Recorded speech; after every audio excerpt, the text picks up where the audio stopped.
Selamat pagi anak-anak kelas 3. Apa kabar? Semoga semua sehat dan siap untuk belajar ya. Sebelum kita mulai belajar, marilah kita ambil sikap untuk berdoa. Hello kids, good morning. Before we start learning, let's pray together. Namo Sang Hyang Adi Buddhaya. Namo Tassa Bhagavato Arahato Sama Sambuddhassa. Namo Sabe Bodhisattvaya Mahasattvaya. Namo Buddhaya, Namo Dharmaya, Namo Sanghaya. I am going to start my class. I am determined to study hard and diligently. I am motivated to be a diligent and compassionate student, so that I can benefit others with my knowledge, understanding, and compassion. May all beings be well and happy. Sadhu, sadhu, sadhu. Anak-anak, hari ini kita akan belajar tema 1, subtema 1, pembelajaran 5 dan 6, yaitu ciri-ciri makhluk hidup. Adapun kegiatan yang akan dilaksanakan pada pembelajaran hari ini adalah kalian akan membuat cerita dari gambar seri. Kemudian kalian akan menuliskan kebiasaan atau aturan sebelum makan dan menuliskan contoh-contoh makanan sehat. Kemudian berlatih menyelesaikan penjumlahan tanpa teknik menyimpan, serta menuliskan informasi tentang ciri-ciri makhluk hidup.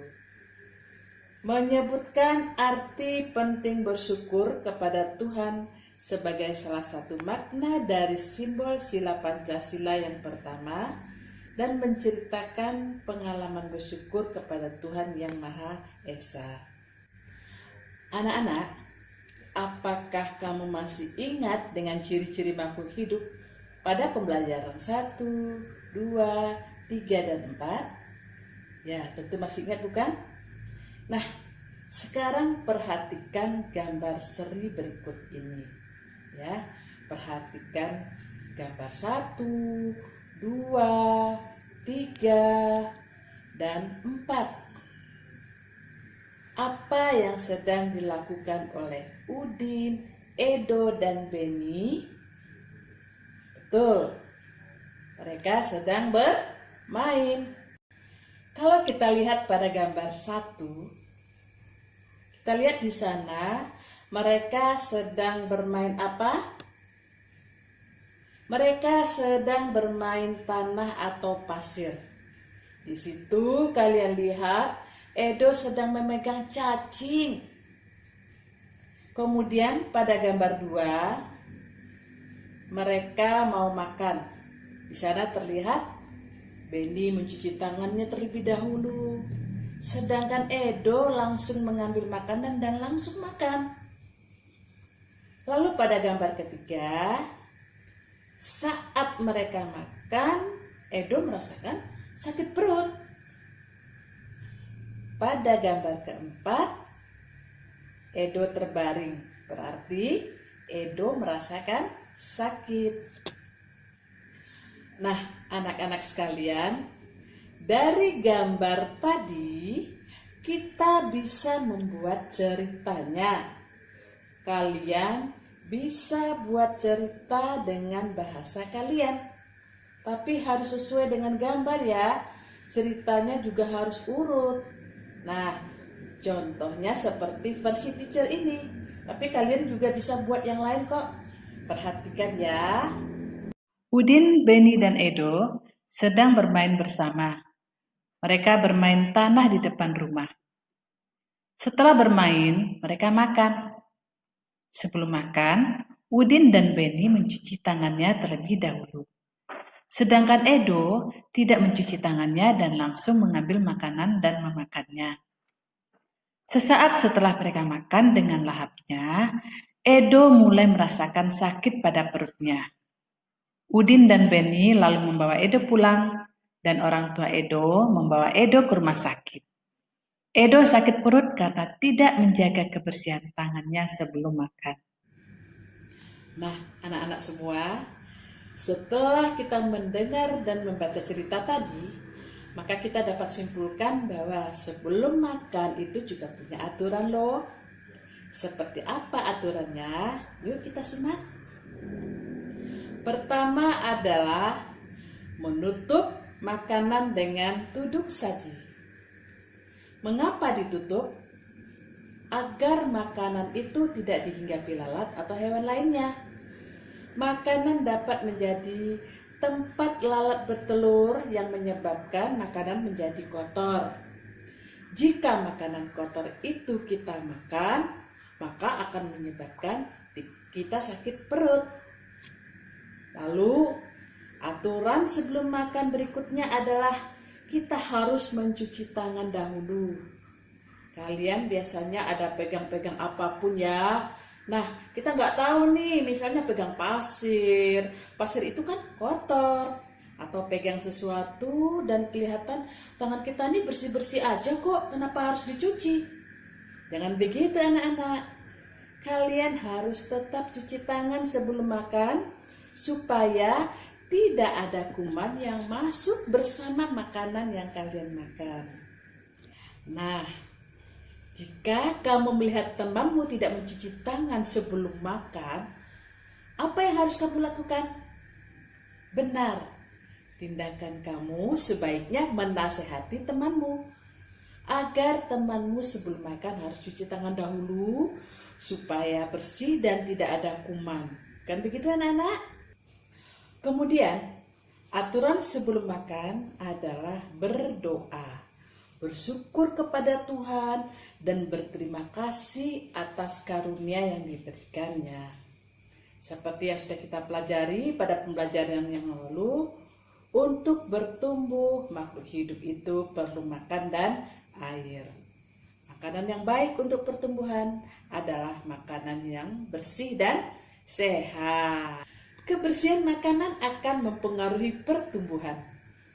Jika makanan yang kita makan tidak bersih, maka kesehatan dan pertumbuhan kita akan terpengaruh ya anak-anak. Makanlah sesuai dengan kebutuhan atau secukupnya. Jangan ambil makanan banyak-banyak terus tidak dihabiskan. Jadi akhirnya banyak makanan yang terbuang. Jadi makanlah secukupnya atau sesuai kebutuhan. Saat makan kita tidak boleh sambil ngobrol, berbicara, apalagi tertawa. Karena nanti ketika kita makan sambil tertawa, ngobrol, berbicara, kita bisa tersedak. Kemudian kalau kita makan, kita harus duduk. Jangan berdiri anak-anak, supaya terlihat sopan. Menjaga kebersihan dan berdoa sebelum dan sesudah makan berarti kita sudah melaksanakan sila pertama dari Pancasila. Berdoa juga menunjukkan sikap berterima kasih kepada Tuhan. Selalu berdoa sebelum dan sesudah melakukan kegiatan juga merupakan contoh pengamalan dari Pancasila, yaitu sila pertama, ketuhanan yang Maha Esa. Ayo ingat simbolnya apa dari sila pertama Pancasila? Betul, yaitu bintang. Perhatikan gambar berikut ini. Nah, ini ada gambar sapi. Lalu sapi ini diperah menghasilkan apa anak-anak? Ya, menghasilkan susu. Susu juga dapat diolah menjadi susu kemasan dan susu murni. Susu sapi adalah salah satu contoh makanan yang sangat baik untuk kesehatan. Selain susu, bagian dari sapi yang bermanfaat sebagai sumber makanan adalah dagingnya. Beberapa perusahaan memproduksi susu sapi dalam bentuk kemasan kotak atau botol siap saji agar mudah dikonsumsi. Seperti susu kotak, ya, kamu lihat susu botol. Nah, kalian sudah pernah minum bukan? Berikut ini adalah jumlah susu kemasan kotak yang dapat dihasilkan oleh beberapa perusahaan. Kamu perhatikan ya, tabel berikut ini. Perusahaan A sampai E setiap bulannya memproduksi susu berbeda-beda. Kamu perhatikan ya. Perusahaan A itu memproduksinya 1.200 kotak per bulannya. Perusahaan B memproduksi 3.000 kotak per bulannya. Perusahaan C memproduksi 4.800 kotak per bulannya.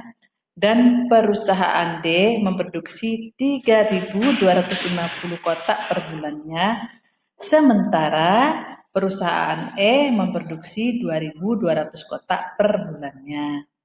Berdasarkan daftar tersebut, kita dapat menyelesaikan beberapa persoalan berikut ini. Pertama, manakah perusahaan yang menghasilkan susu kemasan kotak paling banyak setiap bulannya? Ayo, mana yang paling banyak? Berarti kalian akan mencari bilangan yang terbesar. Kita cari bilangan yang ada pada tabel yang angkanya lebih besar, yaitu bilangan 4.800.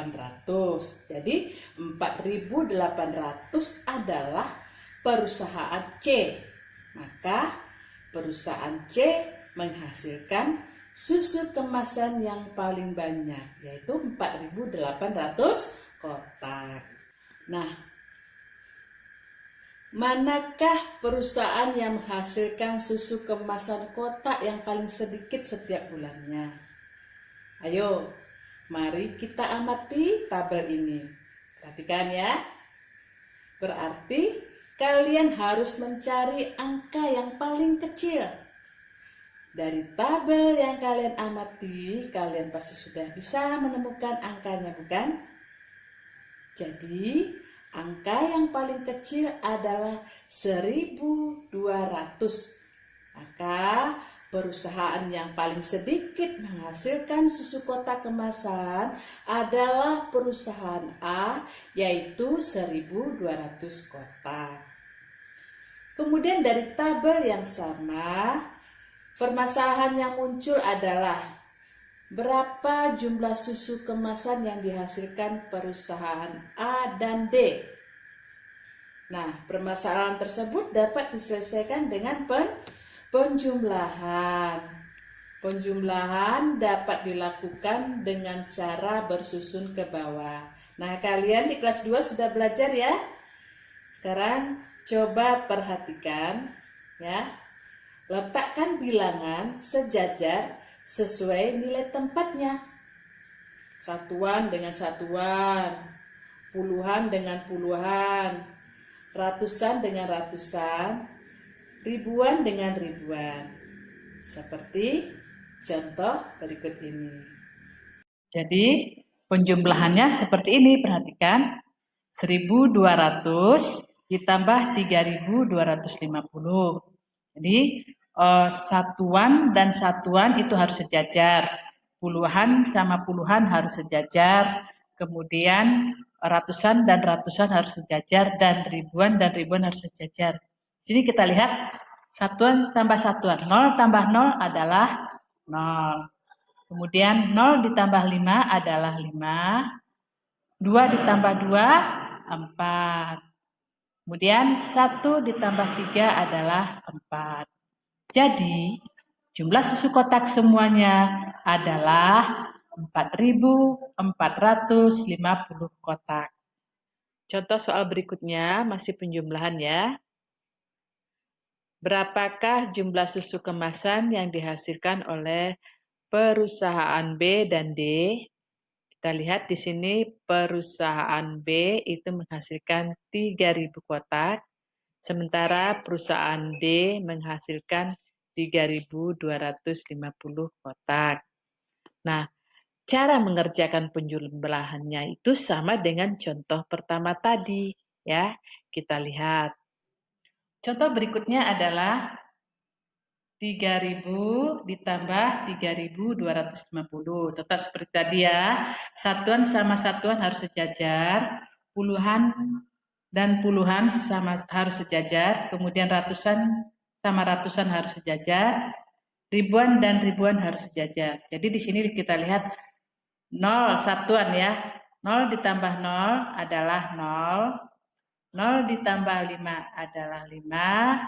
0 ditambah 2 adalah 2. Dan 3 ditambah 3 adalah 6. Jadi jumlah susu kotak yang dihasilkan perusahaan B dan D adalah 6.250 kotak. Anak-anak semua, sekarang kita lihat amati gambar berikut ini. Menurut kamu, apa ciri-ciri makhluk hidup berdasarkan gambar tersebut? Dan apa ya sikap baik yang harus dilakukan berkaitan dengan gambar tersebut? Makhluk hidup memerlukan makanan. Makanan yang harus dipilih adalah makanan yang bersih dan sehat. Coba kita amati makanan yang dimakan oleh keluarga Edo. Ada nasi beserta lauknya, ada ayam goreng, telur, tempe, ada ikan, juga ada sayurnya. Tidak lupa ada juga di meja buah-buahan. Kemudian kita juga harus berdoa sebelum dan sesudah makan. Berdoa dilakukan sebagai tanda apa ya? Masih ingat? Betul, berdoa dilakukan sebagai tanda syukur kepada Tuhan. Jadi, sikap baiknya yang harus kalian lakukan adalah berdoa. Nah, kita lihat gambar selanjutnya. Di sini kita lihat keluarga Siti sedang berolahraga, berlari, dan berjalan. Gambar tersebut menunjukkan bahwa makhluk hidup itu dapat bergerak. Olahraga adalah salah satu cara menjaga kesehatan dan alat gerak agar tetap sehat.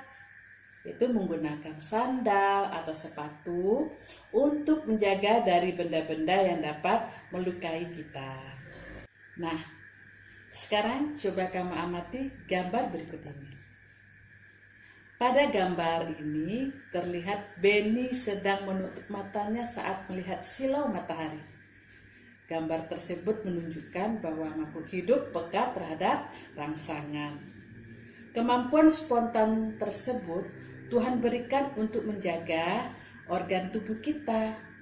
Salah satu cara mensyukuri, kita harus menjaga mata untuk tidak terlalu lama dan dekat saat menonton televisi. Jadi, kalau menonton televisi dan menonton HP, handphone, tidak boleh terlalu lama ya anak-anak, supaya mata kita tidak cepat rusak. Gambar berikutnya kita perhatikan. Di sini kita lihat keluarga Udin sedang berkumpul. Ada ayah, ada ibu, anak-anaknya, juga ada nenek, kakek, dan cucu-cucunya. Ada banyak saudara Udin pada gambar, bukan? Itu artinya makhluk hidup dapat berkembang biak. Berkembang biak untuk menjaga kelangsungan dan kelestarian hidupnya. Bersyukur atas keluarga yang menyayangi dengan cara menyayangi kembali semua anggota keluarga.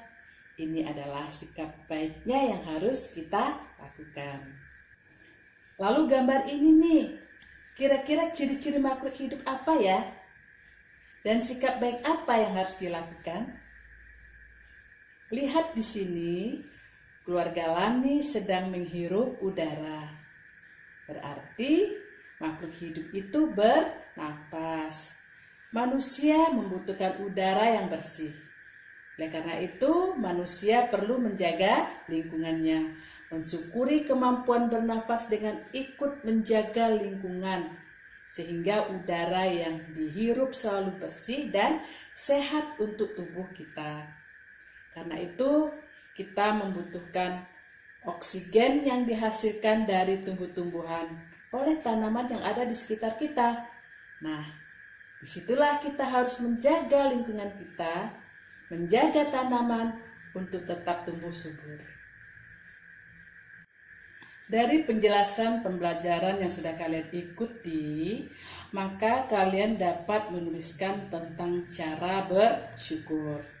Jadi pertama, bersyukur atas karunia kaki untuk berjalan. Bisa kita lakukan dengan cara memelihara kaki, dengan menggunakan sepatu atau sandal agar kaki kita terhindar tadi dari benda-benda berbahaya. Dan gunakan kaki untuk hal-hal yang baik ya. Kedua, mensyukuri badan yang tumbuh besar dengan cara menjaga asupan makanan. Badan yang kuat membuat energi semakin kuat. Kekuatan digunakan untuk melindungi atau membantu yang lain. Yang ketiga adalah mensyukuri karena memiliki makanan dan minuman. Bagaimana caranya? Dengan cara berdoa sebelum dan sesudah makan. Mensyukuri dengan kemampuan bernafas, yaitu dengan ikut menjaga lingkungan, sehingga udara yang dihirup selalu bersih dan sehat untuk tubuh kita. Yang kelima adalah bersyukur atas keluarga yang menyayangi kita dengan cara menyayangi kembali semua anggota keluarga. Bersyukur merupakan cara kita berterima kasih atas pemberian Tuhan. Bersyukur dilakukan dengan cara berdoa dan melaksanakan perintah Tuhan dengan baik, misalnya melaksanakan setiap ibadah. Seperti yang sudah dijelaskan, bersyukur merupakan salah satu cara mengamalkan sila pertama Pancasila, yaitu ketuhanan yang Maha Esa. Tuhan sangat menyayangi makhluk ciptaannya. Tuhan menyayangi manusia, tumbuhan, juga hewan. Di situ menunjukkan betapa kuasanya Tuhan atas semua makhluk hidup. Tuhan juga sayang terhadap makhluk ciptaannya yang saling menyayangi. Karena Tuhan sudah menyayangi kita, maka kita juga harus saling menyayangi sesama makhluk hidup. Mari kita sayangi orang tua kita, saudara kita, teman kita, tetangga kita. Karena saling menyayangi sesama dan saling menghargai termasuk contoh pengamalan sila pertama dari Pancasila. Nah, anak-anak, lihat gambar ini. Ini gambar apa? Betul, ini ada gambar ikan. Di situ di gambar ikan ada angka-angka atau bilangan yang harus kalian jumlahkan. Jadi, selesaikanlah soal pada gambar ikan tersebut. Kalian harus menjumlahkan angka-angka yang diminta. Misalnya, pada sirip ikan itu ada 500 ditambah 500. Hasilnya berapa? Dan buat penjumlahan dalam bentuk bersusun ke bawah seperti yang sudah Cicer ajarkan tadi. Setelah kalian mendapatkan hasil penjumlahannya, maka kalian dapat warnai dengan warna merah bagian tubuh ikan untuk hasil penjumlahan lebih dari 5.000. Jadi kalian jumlahkan dulu semuanya. 500 ditambah 500 berapa? 4.000 ditambah 900 berapa? Kemudian 3.100 ditambah 2.500 berapa? 2.300 ditambah 1.300 berapa? 4.000 ditambah 3.500 berapa? Dan 700 ditambah 700 itu berapa? Jadi itu kalian jumlahkan dalam bersusun pendek. Setelah itu warnai dengan warna merah bagian tubuh ikan untuk hasil penjumlahan yang lebih dari 5.000. Dari penjumlahan itu yang lebih dari 5.000, kalian warnai dengan warna merah. Setelah itu beri warna kuning pada bagian tubuh ikan yang hasil penjumlahannya kurang dari 5.000. Berarti lebih kecil ya angkanya dari 5.000. Kemudian warnai dengan warna biru untuk hasil penjumlahan yang sama dengan 1.000. Saya anak-anak ya. Demikianlah pembelajaran 5 dan 6 hari ini. Sebelum teacher akhiri, teacher akan memberikan tugas pada kalian yang harus kalian kerjakan hari ini ya, yaitu perhatikan